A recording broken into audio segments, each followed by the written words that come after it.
Chico, você faz a prece de encerramento. Sim.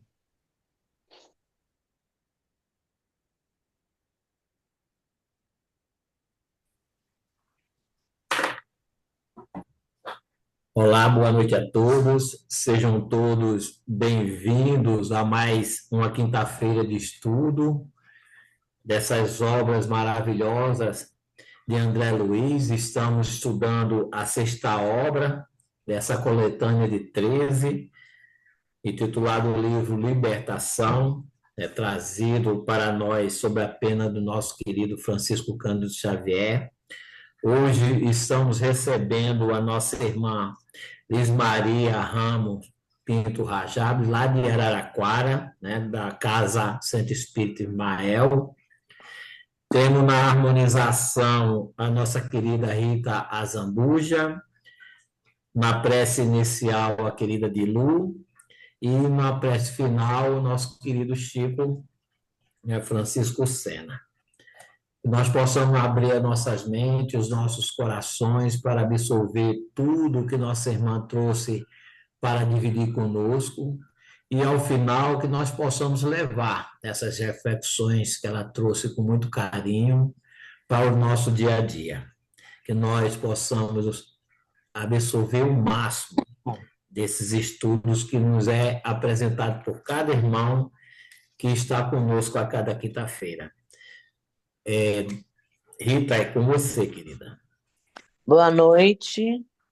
Do livro Minutos de Sabedoria, 256. Olha que coincidência que eu abri o livro aqui, ó. Faça tudo com amor.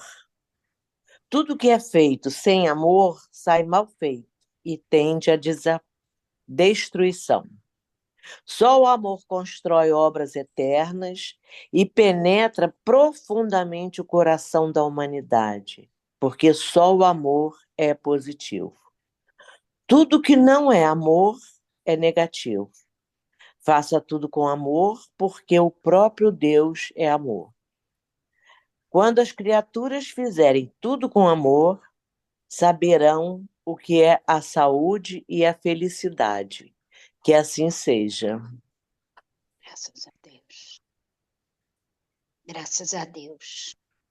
Boa noite a todos. Boa noite. Eu os convido a fazermos uma respiração profunda e elevarmos o nosso pensamento a Deus, a Jesus, a Eurípides Barçanufo, mentor espiritual de nossa casa, aos mentores espirituais das casas aqui representadas, aos mentores espirituais do nosso grupo de estudos, aos mentores espirituais de cada um de nós, ao mentor espiritual da nossa irmã Liz Maria, que traz o seu estudo da noite de hoje para dividir conosco.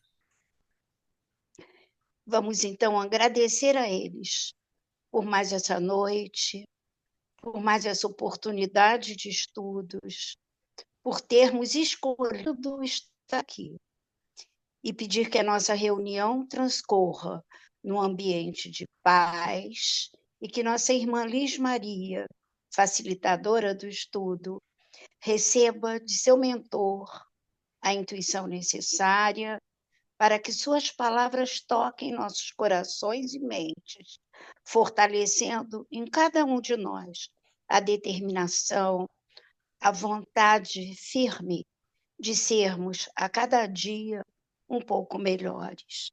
Assim, senhores, pedimos permissão para darmos início ao nosso estudo da noite, dando graças a Deus, e que assim seja. Obrigado, Dilu. Obrigado, Rita. Mais uma vez, para aqueles que acabaram de entrar, estamos recebendo a nossa querida irmã Liz Maria, do Centro Espírita Ismael, de Araraquara, São Paulo. Ela que vai dividir conosco o seu estudo sobre o capítulo 3 do livro Libertação, intitulado Entendimento. Liz, mais uma vez, boa noite, e a palavra é sua, minha irmã. Boa noite a Boa todos noite. vocês, né? Boa É com noite. muita alegria que nós estamos aqui novamente nesse grupo de estudo, né? Tratando de uma outra obra, né? Belíssima, que é as obras, né? De André Luiz pela psicografia de Chico Xavier. Então é com muita alegria e o meu muito obrigado por aqui pelo convite, né, que nos fizeram. É, o nosso capítulo, né, o que nós vamos estar aqui estudando é o capítulo 3, né, do livro. Mas, antes de entrarmos verdadeiramente, né, no capítulo 3, eu gostaria de trazer aqui algumas considerações, né? Porque eu sei que vocês já, com certeza, já estudaram, já viram, né? Mas só para a gente poder dar um início, né? Então, este livro é um livro que vai tratar eh, daquilo que nós chamamos obsessão, né? Daqueles espíritos, né? Que muitas vezes se encontram mergulhados, né? Na escuridão, muitas vezes na escuridão do seu próprio, das suas próprias ações, dos seus sentimentos de culpa, né? Porque, de alguma forma, erraram, né? Então, esse livro, né, ele vai apresentar essa realidade, né, esse ambiente que eles vão nos mostrar de sombras e trevas, onde nós vamos encontrar Gregório, né? Gregório, que é um espírito perturbado, né? Ele se coloca como um líder de um grupo de obsessor e ele age sobre Margarida, onde eles tiveram uma certa, conviveram numa das existências terrenas. Então, esse livro, ele nos fala sobre isso, mas também nos fala, não é? Eh, que mesmo com as sombras, mesmo com as trevas, mesmo nós, muitas vezes, né, errando, nós sempre temos aqueles que vão nos auxiliar, que nós nunca estamos sozinhos. Então, ao longo do livro, né, nós vamos conhecer a história de Gregório, de Margarida, de Matilde, né, que é a mãe de Gregório, o esforço dela em fazer com que o filho do coração, né, o filho dela, pudesse realmente se redimir perante as leis divinas, não é? Então ele destaca aí, André Luiz, nessa obra, né, alguns pontos importantes. Então ele destaca, por exemplo, o trabalho dos espíritos superiores é no esforço de conseguir converter Gregório, né? Ah, fazer com que ele, né, pense de maneira diferente, que ele realmente passe a trabalhar pelo bem. Também, esse livro ele vai focalizar a nossa evolução, né? A evolução do ser, a evolução do ser, quando eu digo ser, eu estou falando de espírito, né? A evolução dos espíritos, que somos todos nós, né? E sempre objetivando, né? André Luiz traz aquela frase, né, que nós conhecemos, né? Cada um será dado segundo as suas obras, né? Então, na medida que nós eh, vamos trabalhando pelo bem, não é? Na medida que nós vamos despertando para a nossa realidade de ser, né? Do ser espiritual que nós somos, nós também vamos, né?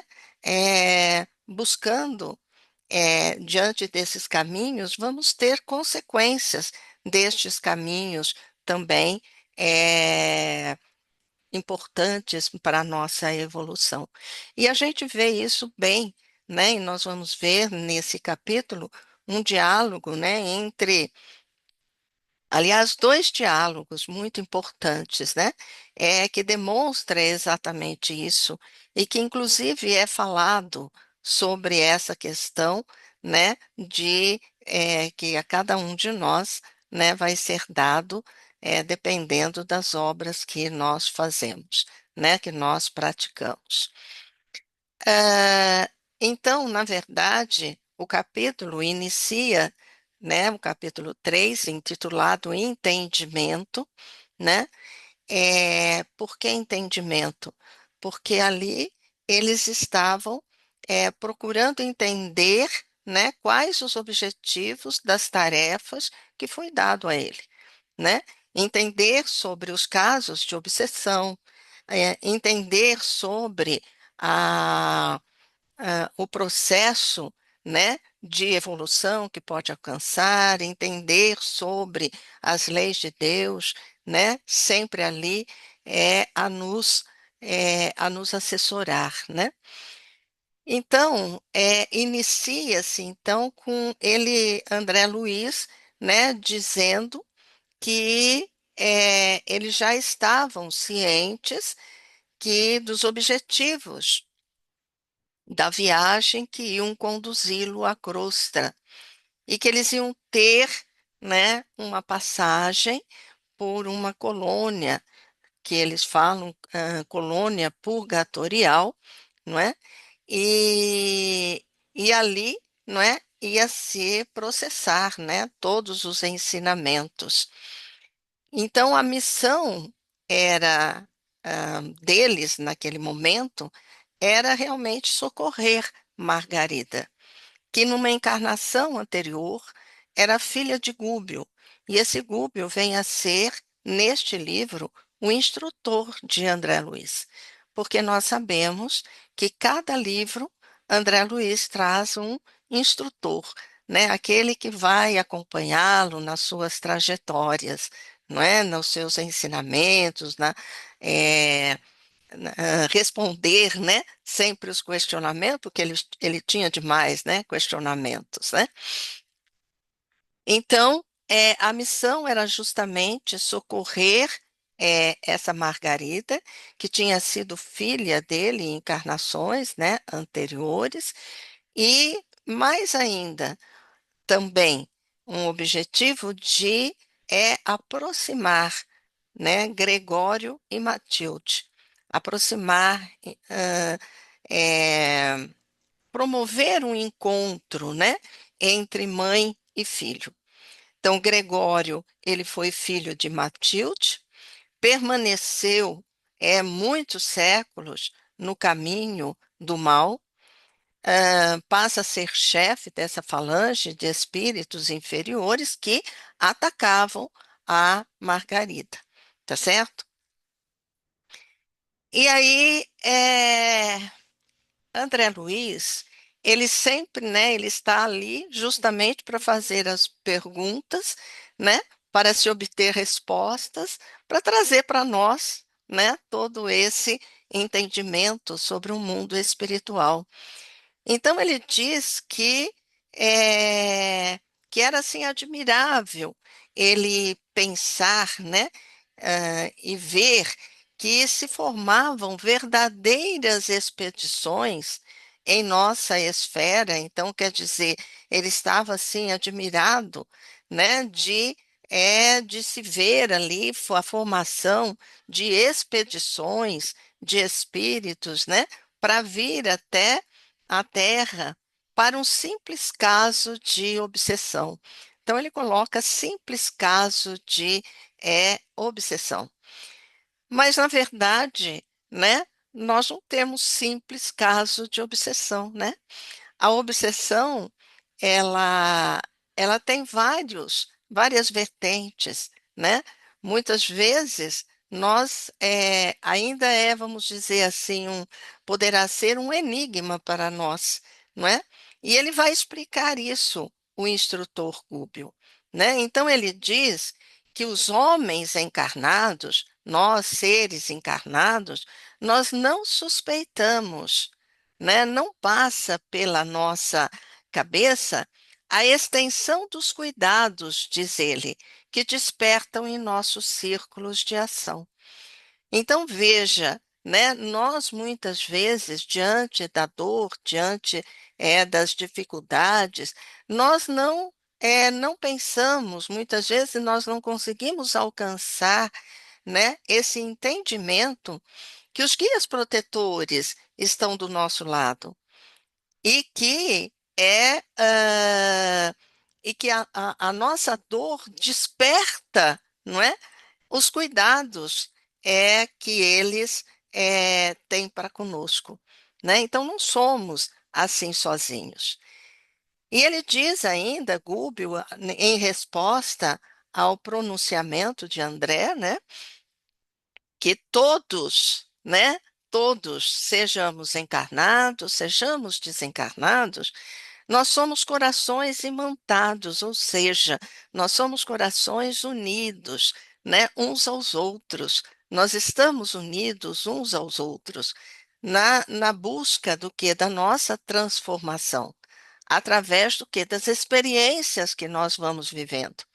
Então, nós somos, né, esse grupo de espíritos sempre e com certeza um auxiliando o outro, mas a, vamos dizer, a decisão de se transformar depende de cada um, né? Eu posso auxiliar, não é? Eu posso estender as mãos, posso fazer isso, mas a transformação é da pessoa, a transformação é minha, né? Eu é que sou responsável pela minha transformação. Então, quer dizer, vivenciamos experiências justamente para quê? Para que nós possamos nos transformar. Como nos diz os Espíritos, e lá no Livro dos Espíritos, que nós recebemos, não é? Do Pai Criador as provas, as expiações, as tarefas, para que a gente possa alcançar a perfeição. Ao realizá-las, nós vamos alcançar a perfeição. E vamos alcançar essa perfeição pelo conhecimento da verdade e também de maneira progressiva.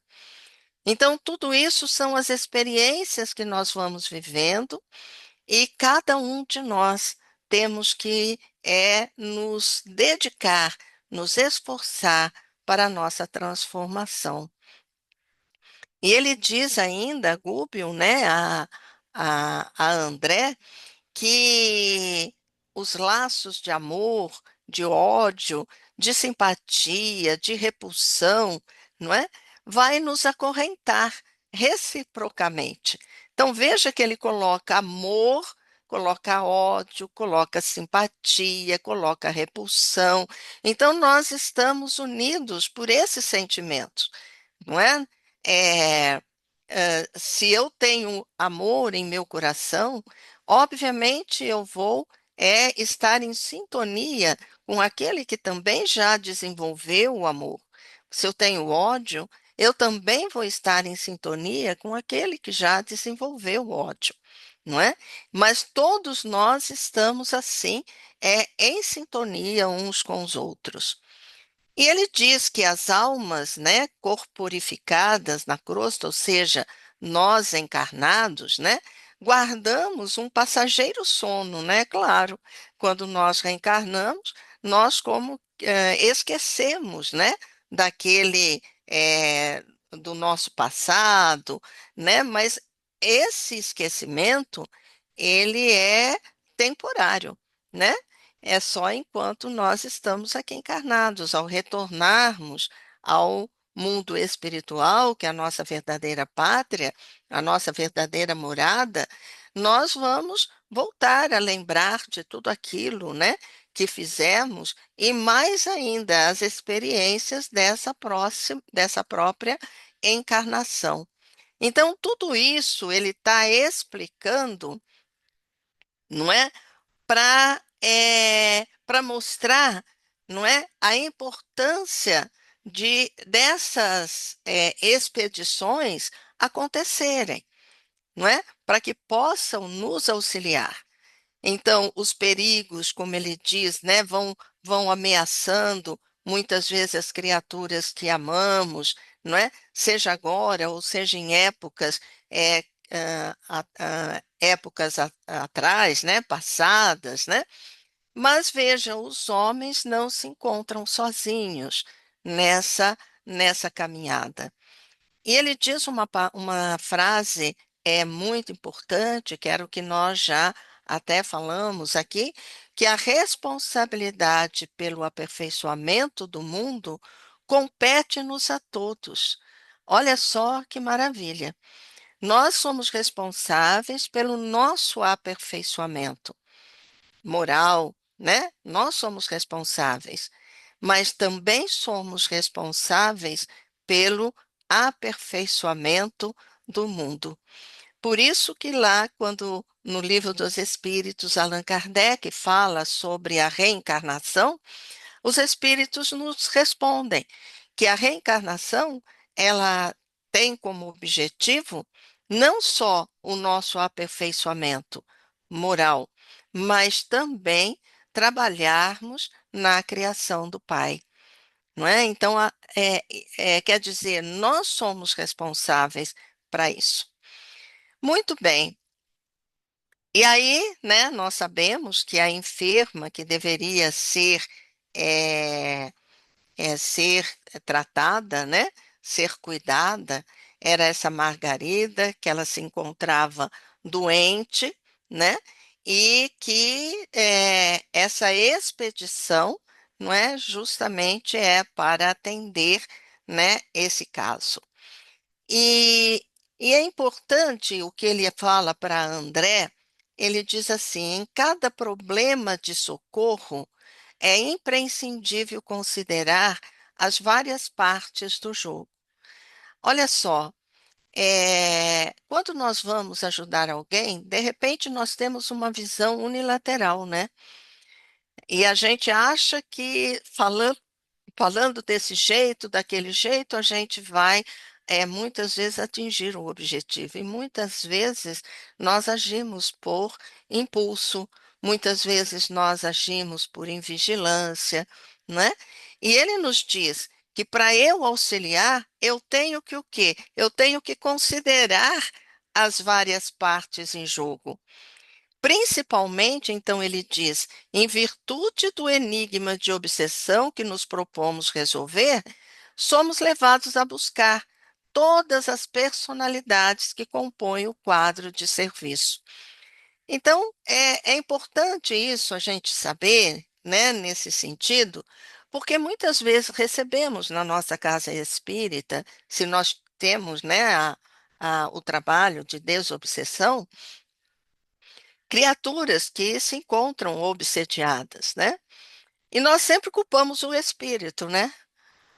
Nós sempre culpamos o espírito.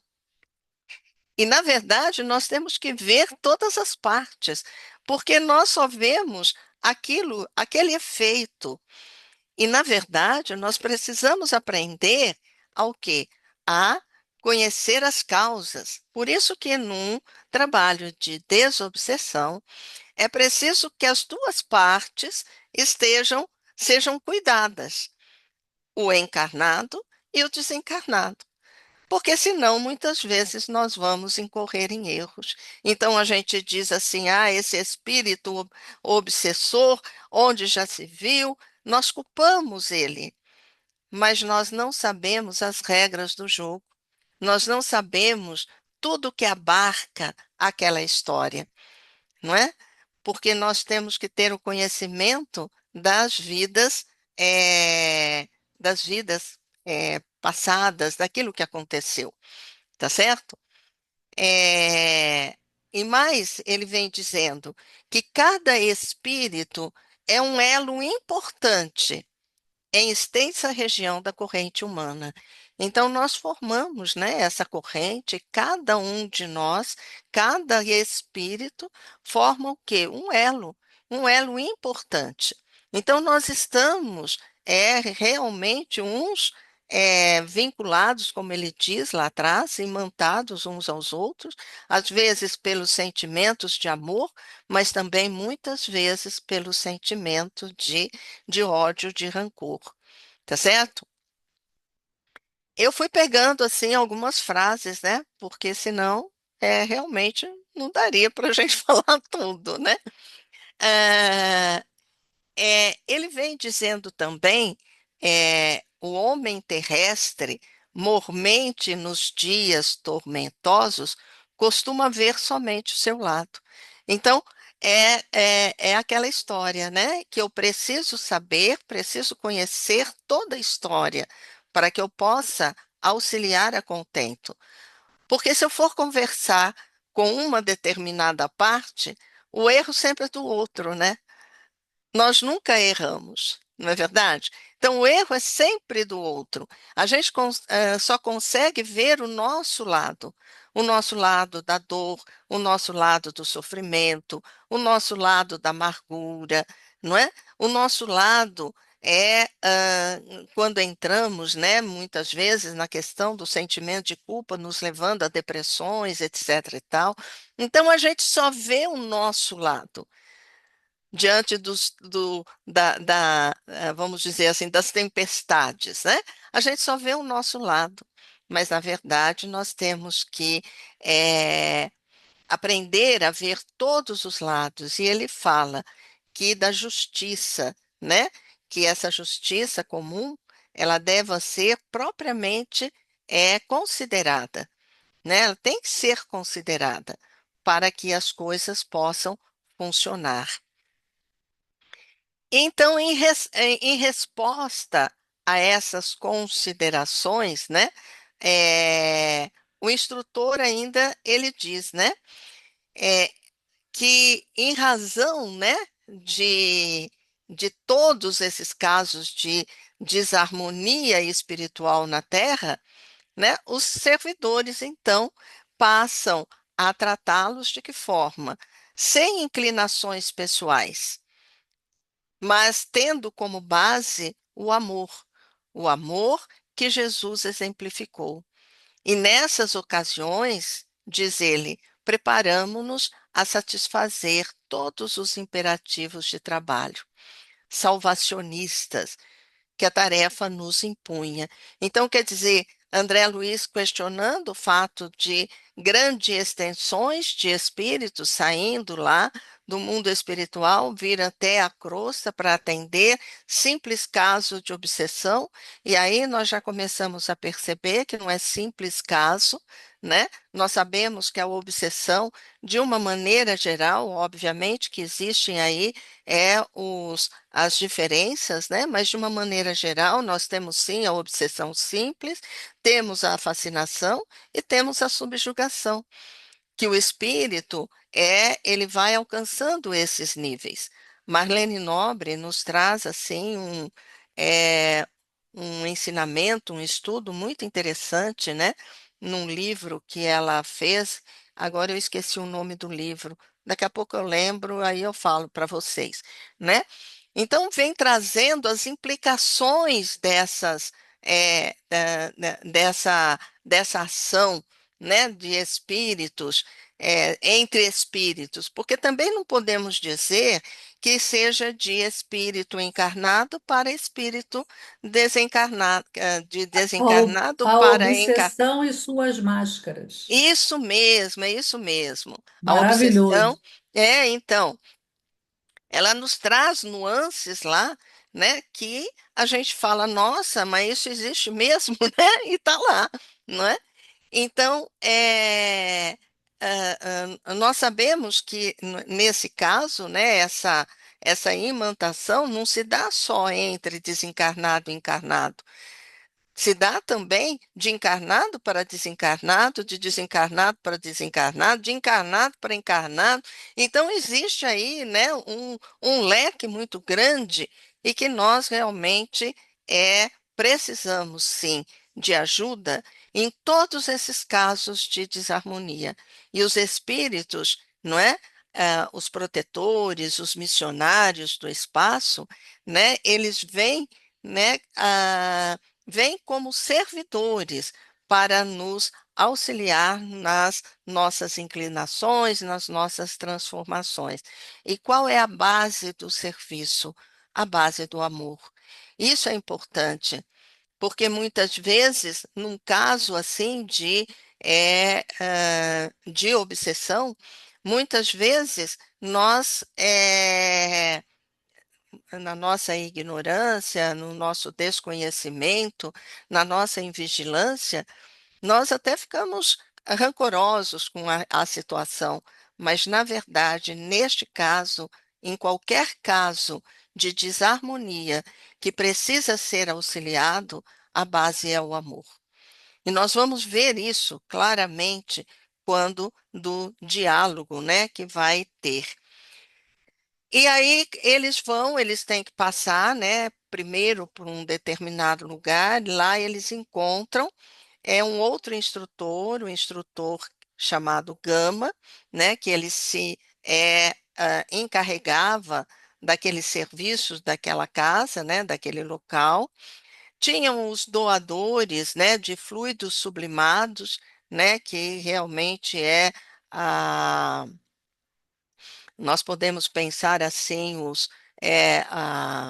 como que fala, o magnetismo, né, que a pessoa possa doar, né, podemos pensar nesse passe, né, mas veja que não é qualquer fluido, né, é sublimado, certo? Então, são aqueles fluidos altamente eh, evoluídos, né?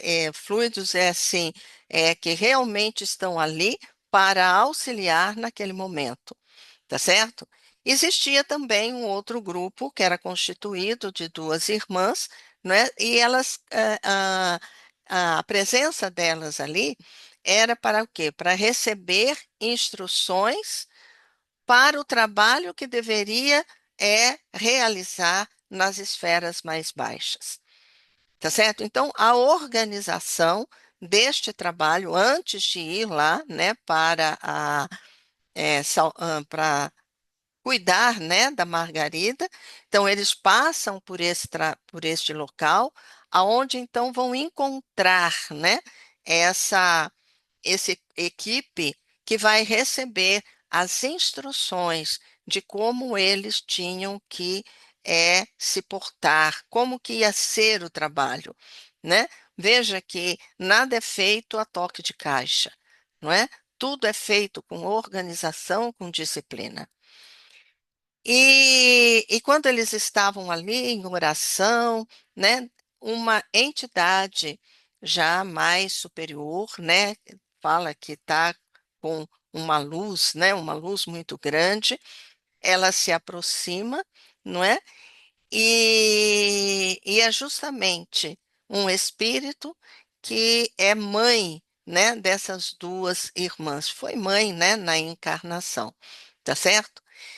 E uma frase que eu achei assim, que a irmã, as irmãs, né, falando para a mãe, é uma frase que eu achei assim maravilhosa, porque disse assim: ajuda-me a falar-te.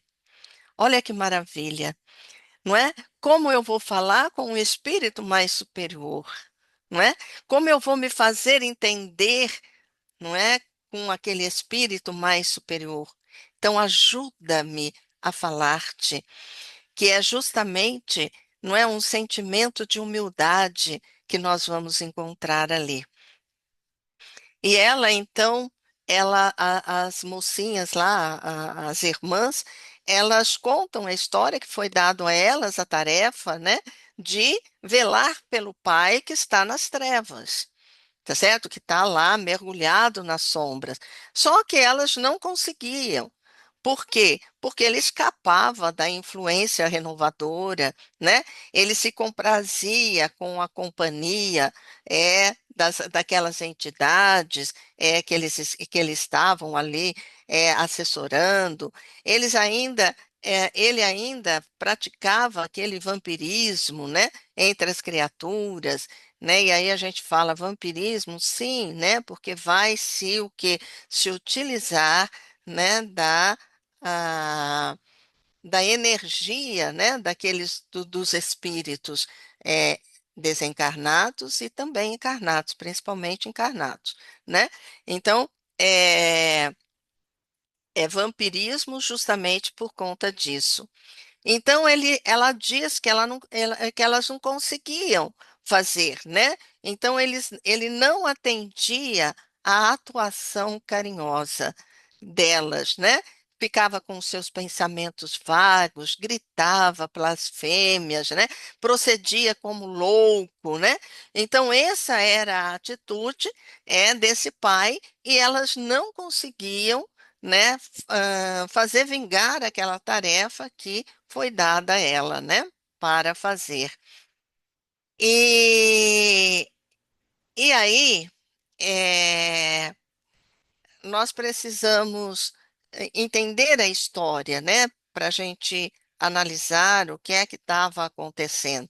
Então, vai dizendo, né, qual foi o comprometimento desse Cláudio, né? É, ele fez uma escolha, caiu nas malhas da lei de causa e efeito. Qual foi o comprometimento dele? O que que ele fez, né? Então, ele envenenou um parente para o quê? Para conseguir a riqueza material, né? E a mãe contando isso, né? Que ele errou, olha só, ó a grandeza dessa mãe, porque contando para as meninas que ele está naquela situação, que ele envenenou aquele parente para conseguir essa riqueza material, para o quê? Para oferecer educação e conforto à esfera carnal.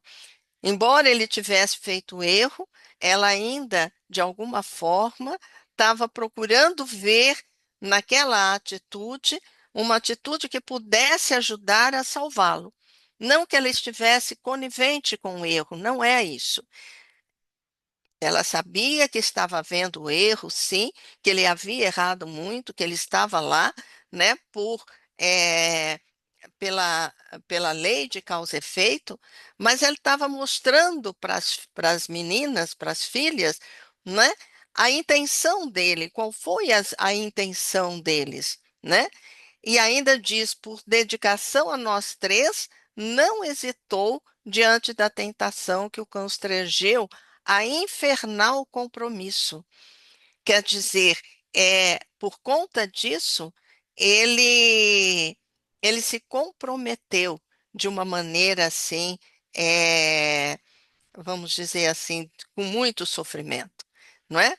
Aí ele diz assim, ela diz, né, para que ele nos sentisse garantido e felizes, viveu durante 40 anos consecutivos entre o remorso e o sofrimento psiquicamente sintonizados com espíritos maliciosos e vingativos das sombras.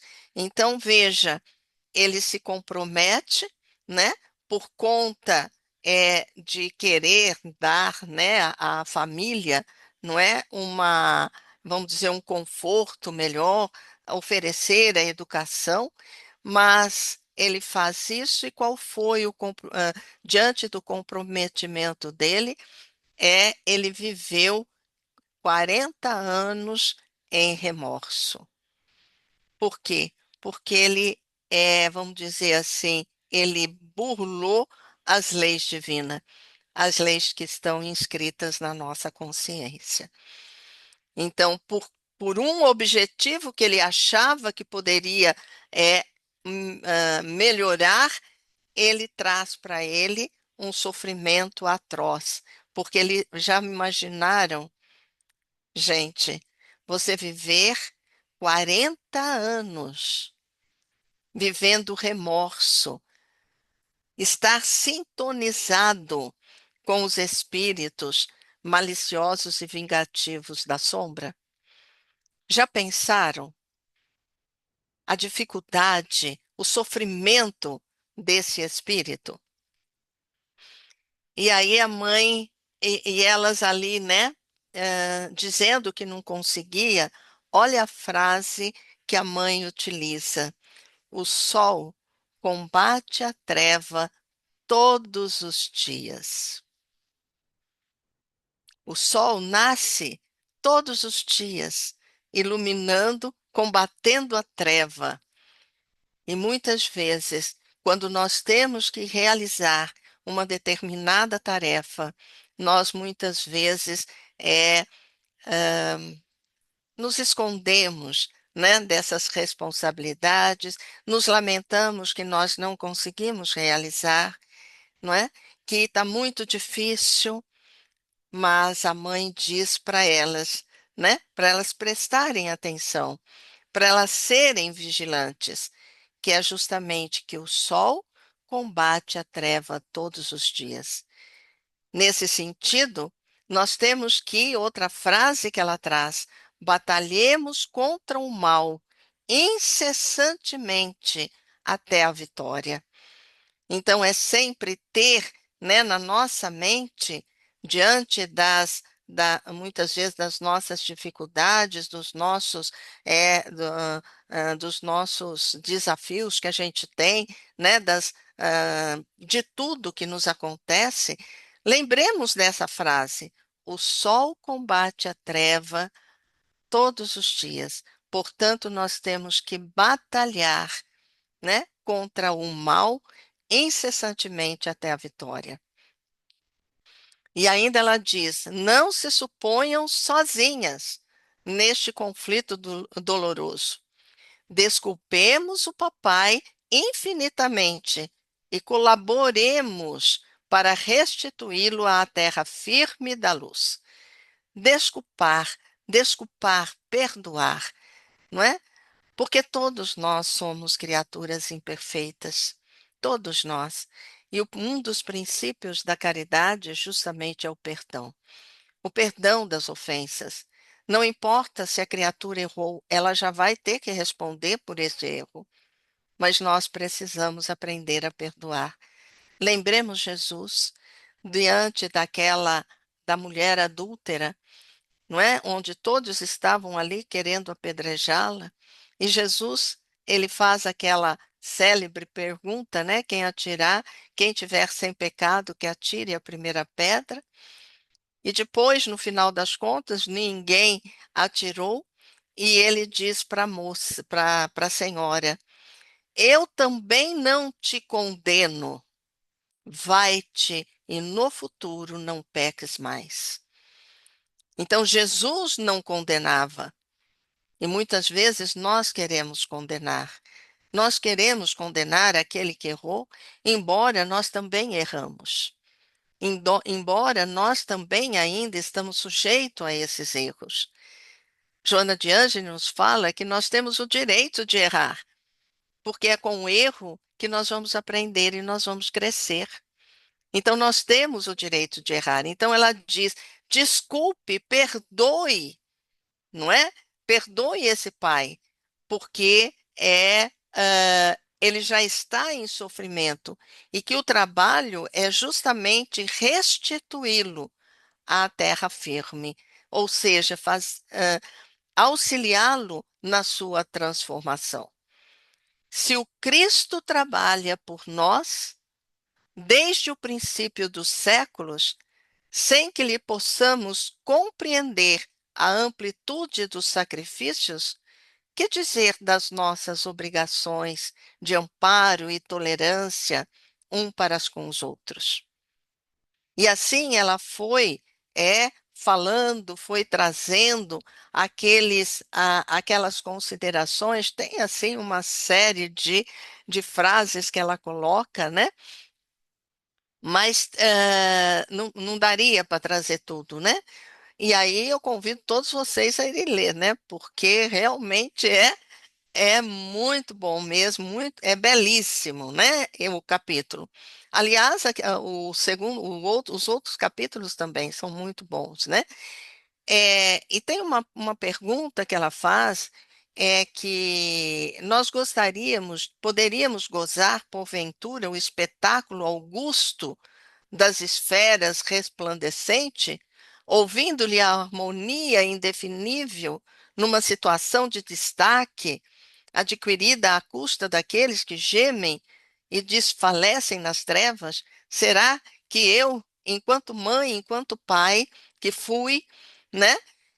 De repente eu estou lá numa esfera muito maior, será que eu vou estar muito feliz, né? E percebendo aqueles irmãos que ainda se encontram nas trevas?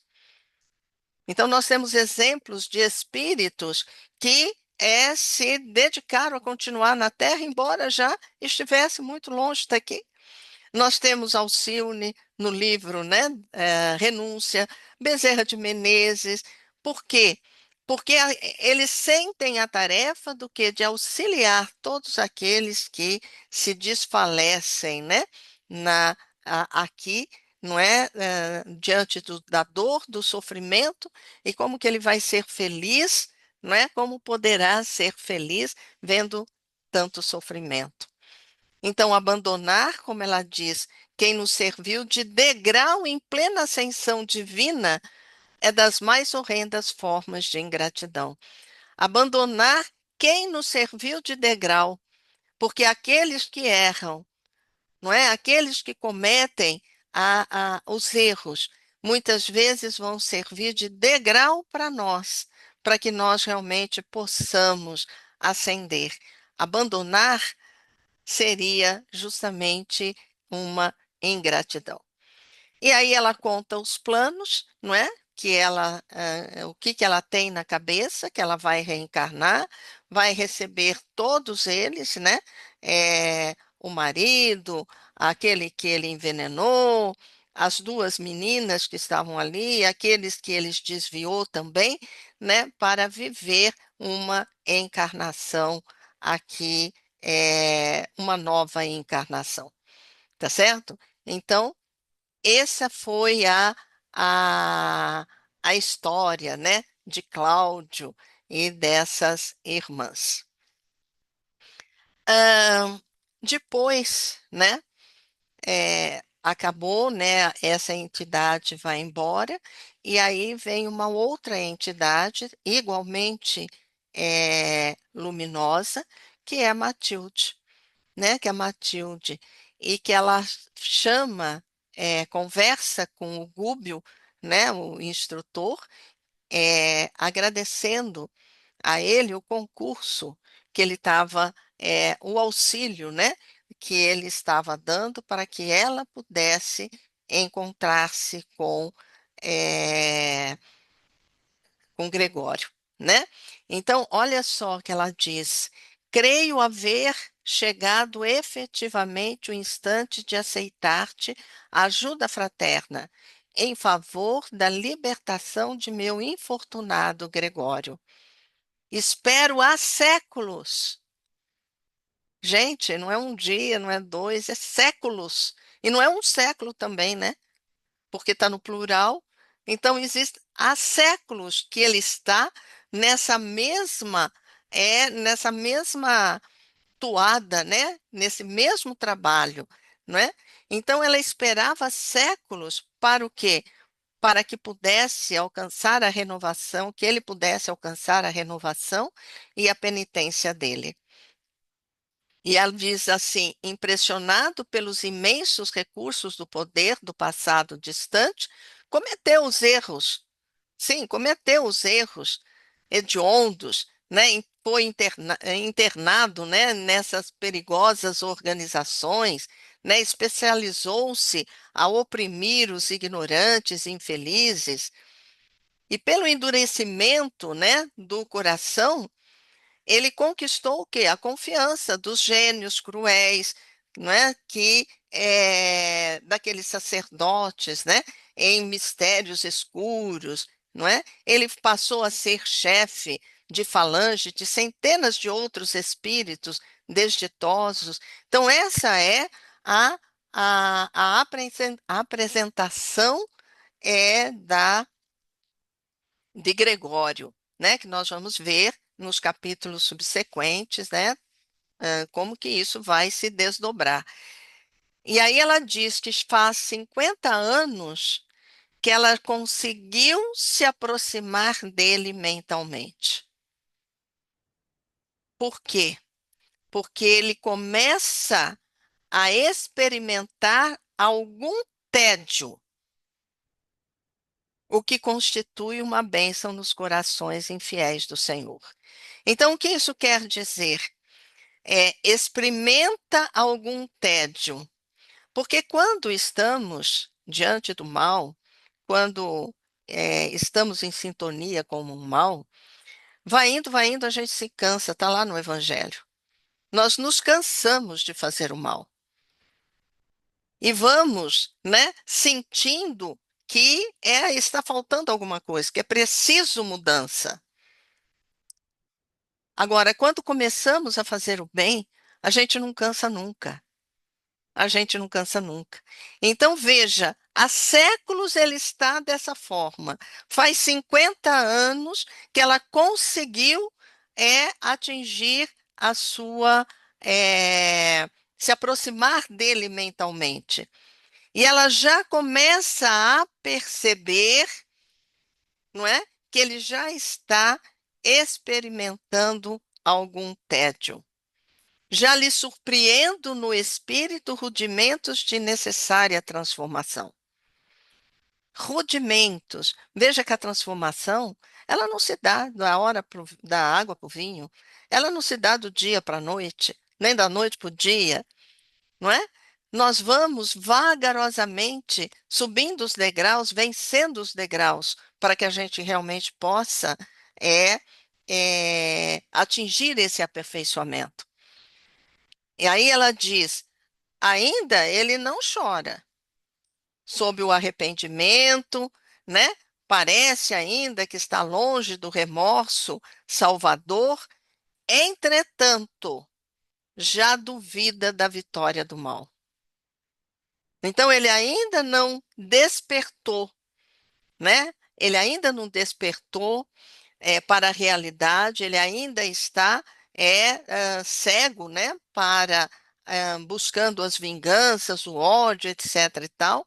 Ele ainda não tem aquele remorso, nem o arrependimento, mas ele já, por exemplo, já começa a pintar no seu íntimo a dúvida justamente da vitória do mal.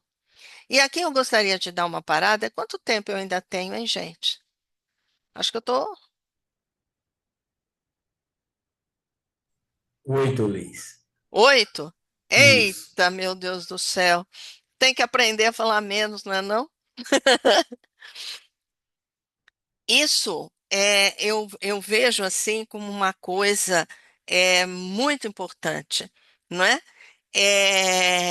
Que a gente diz assim, né?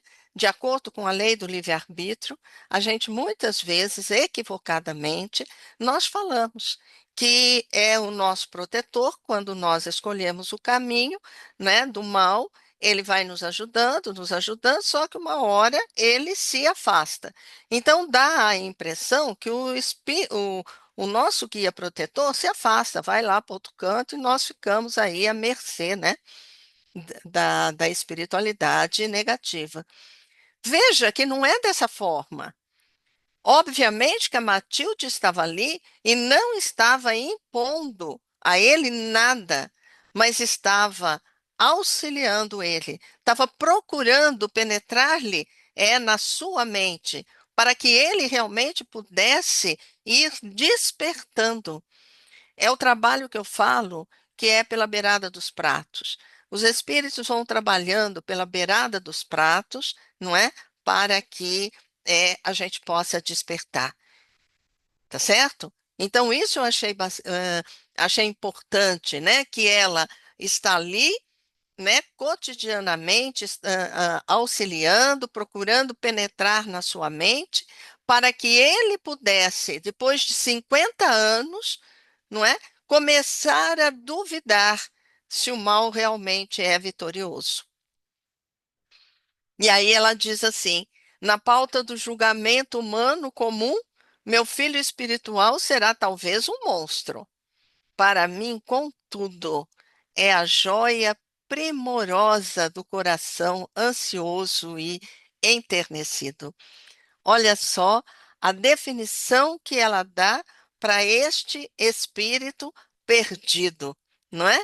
A joia primorosa, tá certo?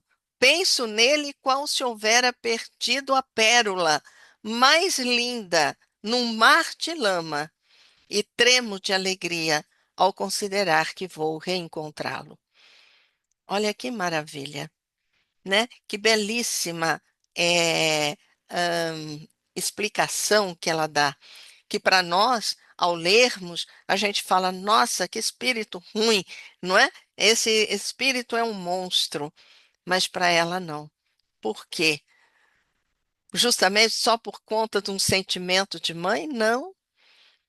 Justamente porque ela já está num patamar de espírito superior que consegue entender a fraqueza do outro. Ela consegue entender e ter misericórdia para com o outro. Saber realmente entender que o momento dele ainda vai chegar. Então, ele é uma pérola, porque todos somos pérolas, não é? Só que muitas vezes estamos perdidos nesse mar de lama, lama dos nossos erros, das nossas imperfeições, não é? Da nossa ainda das nossas imperfeições, não é? Mas logo nós vamos conseguir sair dessa situação. É como Jesus diz: não há mármore mais formoso do que aquele que recebe o cinzel da boa vontade. Então, quer dizer, o mármore, aquela pedra fosca, horrível, né? Quando é retirada da, é, lá das montanhas, da terra, depois ele vai receber o quê? O tratamento, né? O tratamento eh, do cinzel, e ele se torna naquele poderoso mármore maravilhoso, não é? Não encontrei o céu sem que os sentimentos, não encontrarei o céu sem que os sentimentos de Gregório se voltem igualmente para a eterna sabedoria. Quer dizer, encontrar o céu não é o local, não é um lugar, mas sim é o estado de felicidade. Ela não vai encontrar a felicidade sem que ela consiga estar junto com esse Gregório, junto com esse filho do coração, para que ele possa transformar seu sentimento e voltar-se para a eterna sabedoria.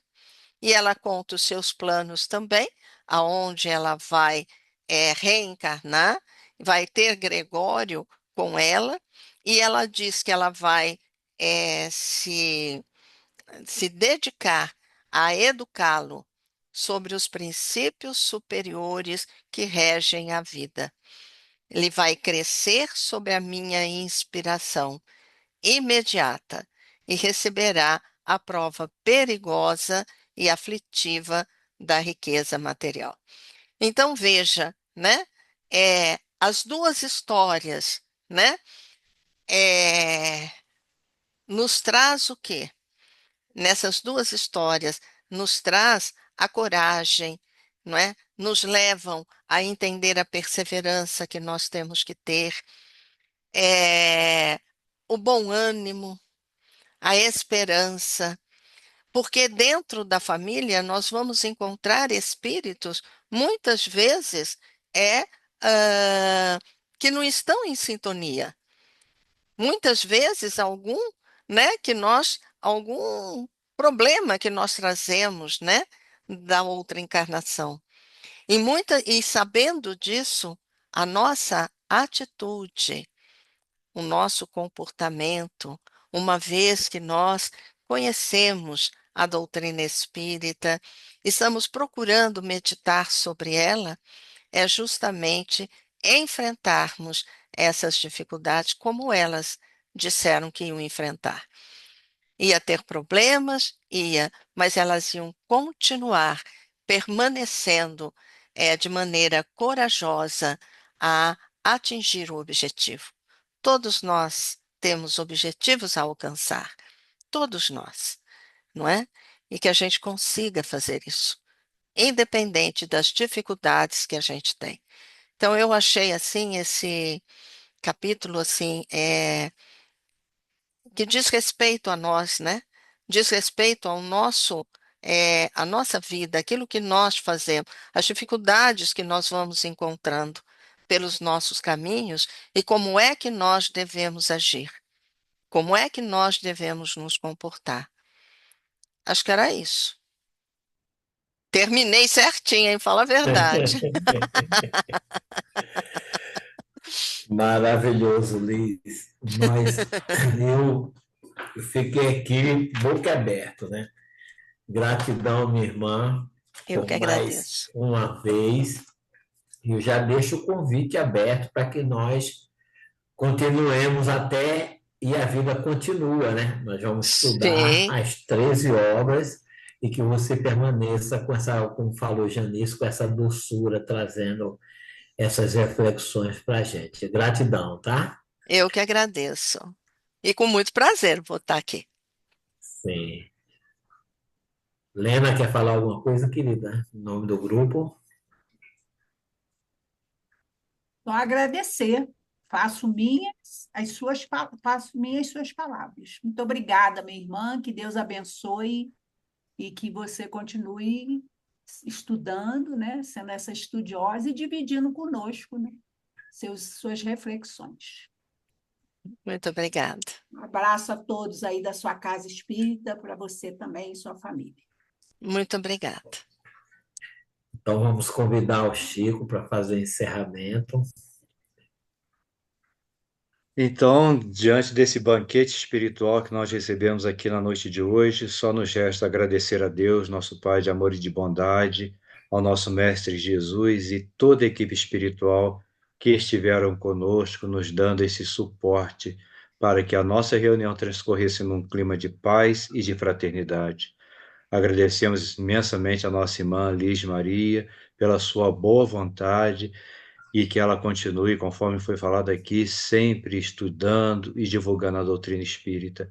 Que seu mentor espiritual, minha irmã, possa te envolver cada vez mais nos nossos mais profundos agradecimentos a todos que estiveram envolvidos nesse estudo e a todos aqueles que futuramente estarão ouvindo esse estudo pela plataforma de YouTube e outras redes sociais.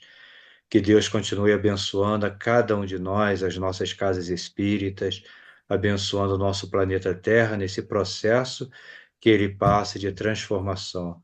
E assim, Senhor, pedimos licença para que, em nome de Jesus, possamos encerrar este encontro de almas, dando graças a Deus e que assim seja. Obrigado, Chico. Lembrando que semana que vem nós vamos receber o nosso irmão Rodrigo Melo de Assis, lá do Grupo Espírita Rio de Luz, aqui da nossa cidade. São todos Obrigada, convidados. Liz. Obrigada a todos. Uma abençoada noite. Tchau, Tchau, gente! gente. Boa noite. Obrigada. Bom